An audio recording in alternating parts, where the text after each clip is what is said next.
Lights in the garden are really nice. They can make things really cheerful, they're nice to see at night. You can buy cheap solar lights, so naturally I didn't want to use those. This is likely to be a multi-part video. I'm going to take you through a lot of the features of this project. And so, because I'm going to try and show not exactly just what I did, but also some of the ways that I did it, which hopefully will be more useful in the long term, the videos are possibly going to be slightly long. So I'm going to split it into 3 parts. Overall, they're an outline of a solar power project that I've been avoiding working on for quite a few years now. I already had a cheap PWM solar charger that I bought ages ago that can charge lead acid batteries from a panel.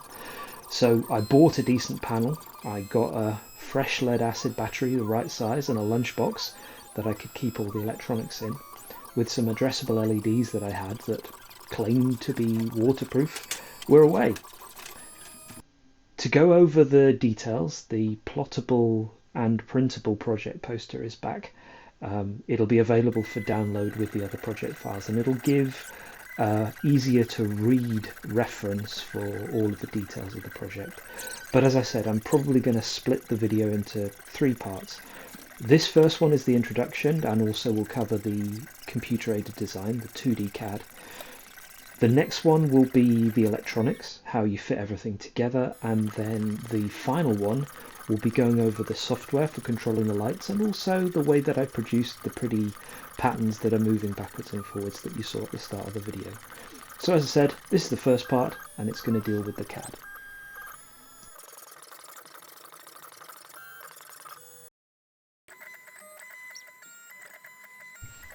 The CAD system that I'm going to use here is called Solid Edge. Despite its name, it's actually a 2D drafting program. It doesn't have any 3D parts in the free version, which is available to download from Siemens. There is a 3D version. I have used it, but I don't have it here because I only have that at work. And that's why I'm really using this. It's probably the 2D system that I'm most familiar with. Many of the principles of things that you're going to see here can very much be used in other CAD systems, and so hopefully it's still useful. But as I said, although it is available free of charge, it isn't actually open, so some people might not necessarily want to use it, but hopefully the principles are still going to be useful for you. So this is Solid Edge. We've got it set up now, and we're going to need to create a new document that we can draw things in. So let's go up to here, create a new document. You can choose the standard templates. I tend to use the isometric one. When it starts up, what we're going to have is a blank sheet in front of us, but personally I don't prefer to draw on the sheets, although you can do. These are more really set up as things that you can then print later on. So what I personally do is go into the view and bring up the 2D model sheet. Now this doesn't have any borders or anything. It's a completely blank world where you can draw whatever you like. And so it's not going to be something which will be our print layout, but it will quite happily let us lay things out very well. So the key part of this is it's going to be a parametric design. We're going to have to set up the drawing in such a way that the dimensions that we apply and the constraints we apply are going to be driving the model in the way that we want it to. The drivers for this design are really that I'd quite like to have the panel aligned for low sun angles. When it's summertime here, there's no problem with it powering the lights, but in the winter the sun gets quite dim and quite low. So I'm going to have quite a steep angle on the panel. I also need to make sure that the lunchbox that I've used to store the electronics is actually going to fit. So I'm going to have it in terms of width, especially based on that. And I'm going to aim to try to use the panel as a rain shield. It rains a lot here, so I want to have the panel covering it with maybe a little bit of overlap. The box that I'm putting the electronics in is waterproof, at least water resistance in terms of rain, but I'd rather have the panel covering it because I know that the panel will definitely keep the rain off. I have a bunch of dimensions which we'll go through, but the panel is about 339mm long. The lunchbox overall is 152 by 95. The length is going to be not so important since that can stick out a little bit if it needs to, but it's about 220 millimeters. And the plywood that I've used is 18 millimeters. So knowing all of these, we can set up the design based on it. So having got to the 2D model sheet, there's something else that we need to check. In order to make sure that our parametric drawing works, we need to have this maintain relationships button on, and we also want to see the relationship handles there. This toggles whether we can see them, and that's going to be important for us as well. So to start creating the lunchbox, we're simply going to draw a rectangle. And this will do two things. It'll get us the basic size that we're looking for, approximately, and it'll also make sure that our dimensions are going to be visible for us. One of the things you can see here is these dimensions there. Yeah, they're kind of a bit small. So in order to fix that, I'm just going to select this one. The bar over here has text scale, and I'm going to change that to say 3, which looks about right. So dimension this using smart dimension because we just want to grab the ones along the side, and then we can start making things the correct size. So the lunchbox, this dimension should be 152, so I'll just type that in, and this should be 95. Type that in. So this is now basically the shape that we need in the side of the board for the lunchbox to show up. But I also would like to have something to sit on, so I'm going to have a pocket under here, and I'm just going to draw that using the line tool. Now this is the first bit where we're going to see one of the really important features of Solid Edge in particular. When you go over a line or a feature, you'll see that the pointer actually changes. This one is telling you that when you create geometry, it won't just be near that point, it will actually be constrained to be on that line. I could go to the corner, you can see it's detected a corner. I could go to midpoints and it will detect midpoints, but here I just want to have something somewhere here, so I click, I go down, and you can see here it's also tending to want to snap to the particular angles. In this case it's snapping to horizontal vertical constraints, which is exactly what I want. So I'm going to click this one again, I'm going to have horizontal, and I'm going to go somewhere over here, click and click, and you can see that final point was also set, but it's still growing a line, so I right click to get rid. Now I then want to trim back this line because this part here I don't need. Now I can just use the trim corner feature, but then it will actually trim back to one of these and the whole line will disappear. So first I'm actually going to split the line. So I'm going to select the line I want, tell it to split it, say on this line here. Zoom in a little so that I can see it. There we go.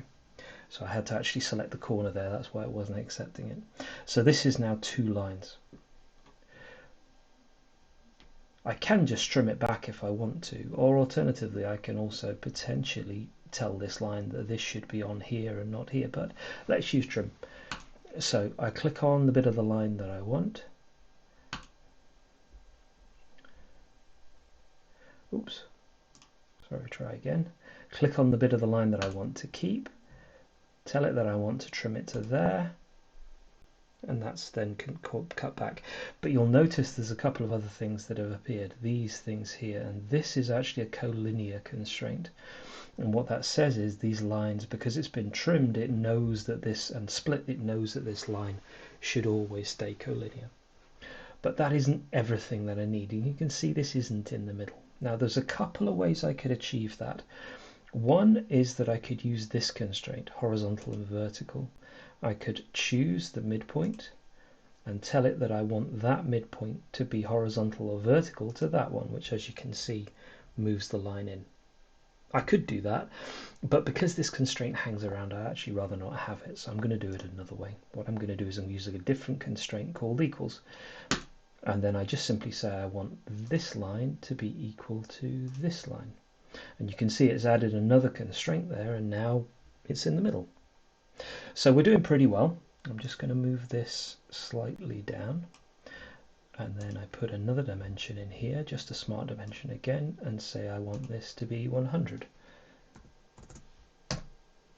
And now I have the right width for the thing I'm going to put in and the right width for the lunchbox. But I'm also going to need to constrain this bit so it's the right size. So let's grab another dimension and say that I want this to be the thickness of the plywood, which is 18 millimeters. But look, it's broken. Because I split the line, it didn't work exactly. This is no longer aligned with that. So I have to tell it that I want the end point of the line connected to the end point of that line. And now we're back in business. And this is one of the things that you see, is that sometimes you change something and it doesn't go the way you expect it to. So let's save. I already created one earlier, so I'm just going to use that name. It doesn't matter what you're doing. Let's save that. I want to overwrite it. I absolutely do, because I'm creating this from scratch.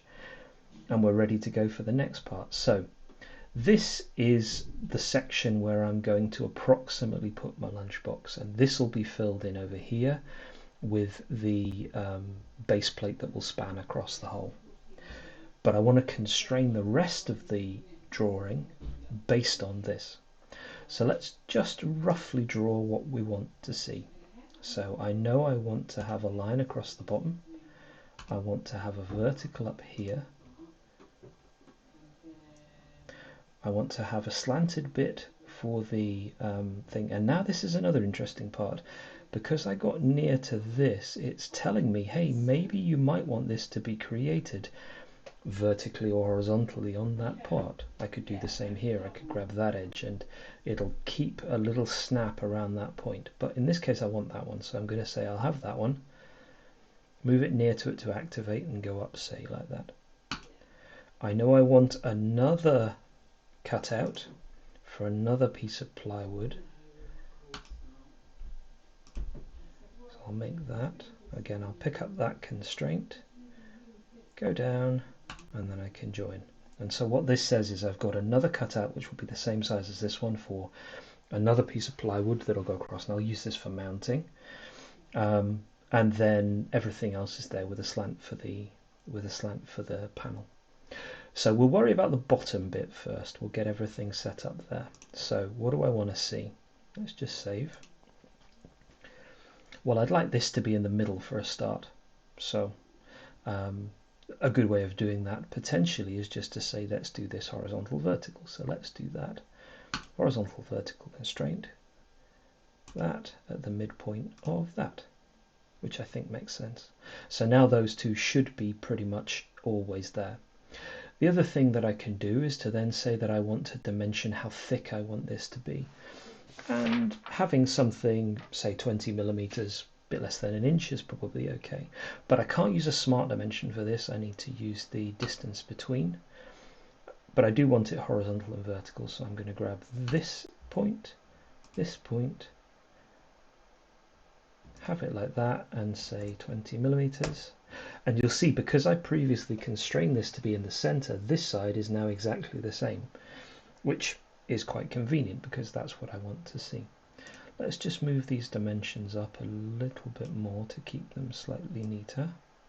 Oops, grabbed the wrong thing. Never mind. Move that up a little. There we go.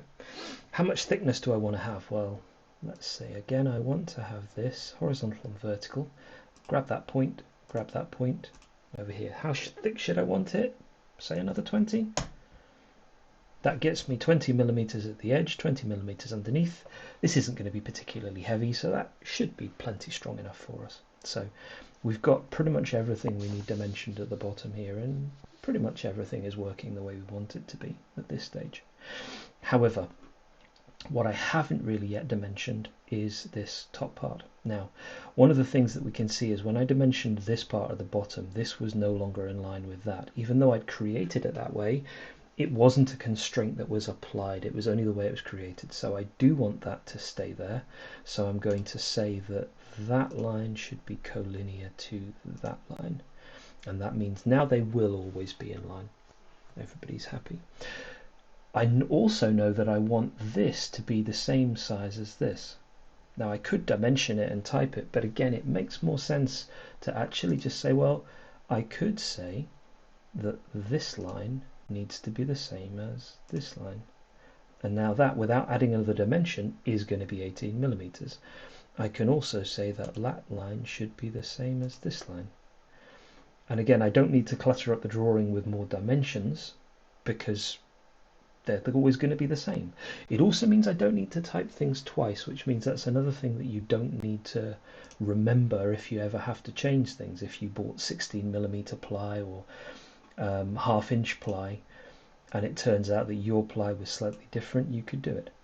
You could see then I just selected the line and I was able to drag it because this vertical position is not yet constrained by anything. Let's save it again. Now I want to set this. Now the thing that I'd like to do is to actually constrain this based on the panel dimension. So let's just check to see how big this is. And it looks like this is 282mm, but the panel is actually quite a lot longer than that. It's 339. And I don't want the end of the panel to be exactly here. I'd like it to overlap, but I do want the panel to be exactly here because it's, in my case, going to be mounted against a post, so I do want it to be there. So let's undo that dimension because we don't want it. What I do want to do is to extend that line so that I can have the length of the panel correctly represented. So just one line, and then I go in here and say that should be collinear with that. And then I'm going to dimension the whole thing to be exactly the right size of the panel from end to end. But I can't use this because it needs to be in line. So I use the other option, which is 2 points. I click here, I click here, and I tell it now that this should be the size of my panel, which is 339mm. And you can see this is quite an overhang here, which is fine. But I kind of don't want the overhang to be that big.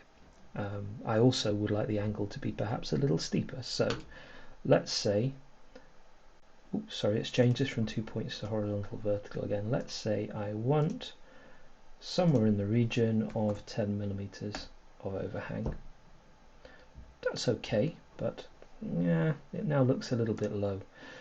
So let's take this, drag it so that it's a little higher,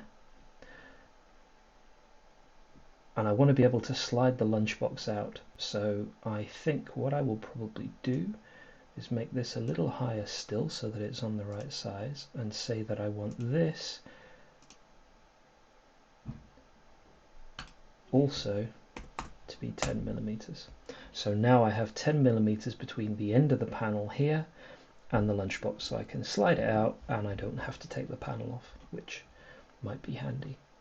So with this, aside from this part, which still needs to be fixed somewhere, we're actually in reasonably good shape. So let's just define a dimension here and say, what does it make sense? Let's say 40mm. That dimension isn't super critical. So 40mm, that's now fixed. This is now here. Let's just measure the angle and find out what angle we're actually tipped up at. So we can get an angle measuring and say that to that, and it's tipped up at about 53 degrees, which is okay as an angle. It's a little steep. The sun round here is going to would need an angle of something like around about a bit less than this, maybe 40 degrees or so on, in order to actually make sense. But that's when the sun is at its highest in the summer, and this is potentially going to be pointed at the sun a little bit more directly when it's lower. So maybe this works, maybe it doesn't. But again, this is a parametric design, which means it can be changed quite happily. If I wanted to, I could quite happily change this to accommodate anything else that I wanted. All I would need to do is to change the dimensions that I can see. But one thing I would have you notice is, if you notice here, this angle dimension is actually a slightly different color. And that's not because it's an angle dimension. That's because this is a driven dimension. As it stands, the drawing is pretty much fully constrained. There's no floating dimensions. Everything is exactly where it can be and nowhere else. This, however, is a dimension that's adding extra information. It's redundant. This does not drive the design. This is driven by the design. And so if I change these numbers, for example, if I say, no, I don't want this to be um, 10 millimeters, I want this to be, I want this one here to have a bigger overhang, I want a shallower angle, and let's say it's 15, you can see this will change. Again, I can change the number. I can say, actually, no, let's have something more like 20. This is changing, but I can't change this dimension because you can see here it's unlocked. Whereas these dimensions are locked, showing that they're driving. If I try to change this into a driven dimension, it won't let me because it's unable to be done. But if I wanted to, I could unlock that one, lock that one, and you can see now this one has gone that different color, and I could change that to be, say, 40 degrees. And all of a sudden, now I have something which is probably, in terms of its peak sun angle, a better angle for the panel to be at, but for my installation, it's probably not what I need. So let's change it back. That's probably too steep. I think we had it at 52, as I recall. There we go. So at that, we're pretty much where we need to be. Now I'm actually going to get rid of this dimension because it doesn't help me, and I'm going to change this one. Oops. I'm going to change this one back to be a locked dimension, and let's just make it a nice round figure again. Because the next step that I need to do is to produce something that I can actually draw. So let's save, and this is where we go back onto our sheet. And what I'm going to do here is, when I've got into the sheet view, I'm going to go back into tables. I'm going to then say, I'm going to create a view of my 2D model geometry, and I'm simply going to click to create a box, click, bring it onto here. You can see it's way too big, so I can change that later. So I put my drawing in, I select it, and then I can choose the scale, 1 to 1, 1 to, and so on. I don't particularly care about the drawing scale as long as it fits, because in principle this isn't going to be something I'm going to be taking 1-to-1 dimensions off. I just want it to be able to read the dimensions, and you can see that's now here, and I would be able to print that. But if I'm going to cut this out of plywood, this isn't actually all of the dimensions that I would like to have. What I'd like to have is, for example, the overall dimension. Now I could go back and put those on the 2D model sheet, but actually what I'm going to do is I'm going to put them here, and I'm going to say instead that I want the length, and you can see the scale is perhaps not ideal. It's a little bit too small, so I'm going to change that to 2, which is much better. And you can see it's very definitely that greenish blue color, because that's the dimension that is very much not driving anything. I can go into here and say I want the overall width, which is good. The other thing I want to be able to know is, for example, how, now that's an interesting one. That happens all the time. When you choose point-to-point dimensions like that, it's assuming you want to chain them one after the other. And so if you choose something completely different, it doesn't always work. So usually you find you have to click it again. Here, that gets me that dimension. I would probably want to know where this is, so again I'm going to choose this to this, which tells me where that is. I didn't dimension this on the other drawing, but again, this is something which was for the convenience of not having to remember it, but I would still like to know what these dimensions are when I'm cutting things. So that makes sense there. I probably don't need to know this one. This one I've got the width, and pretty much all of the rest of that is fully dimensioned. So with that, I can print it if I want to, I can export it to a PDF and have a look at it how I like. These are things that I can use however I need to when I've got this. Now, I'm not going to go through the process of creating the other views, because it's actually going to be slightly just more of the same. What I'd be doing is I'd be creating another one, but in this one basically all you have to do is create two of these 100 by however wide it is, probably around 220 millimeters, you basically just need to create two of those and then you're good to go. So this is pretty much the end of the mechanical design.